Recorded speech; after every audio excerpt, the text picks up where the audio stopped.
Hierdie keer sy springer vind is nou ja, vir soveel in die groter prentjie, soveel spelers wat eintlik die geleentheid kry terwyl die blou bulle wegbreek in die middenveld op oor hardloopy. Dit is Igu Derksen op die bal.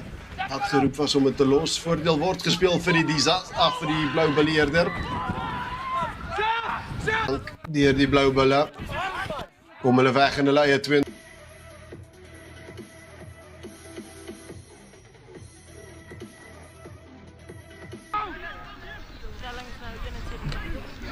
Nommer 6 wat die bal goed dra, Hugo Derksen, die kaptein van die blou, stamp hy 'n paar manne nog intussen en af.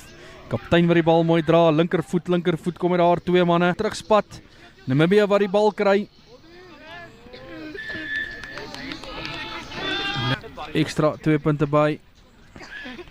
Pragtig die gaping, daar gaan die kaptein. En nommer 12, wat in die skramskakelposisie speel, Myntjies.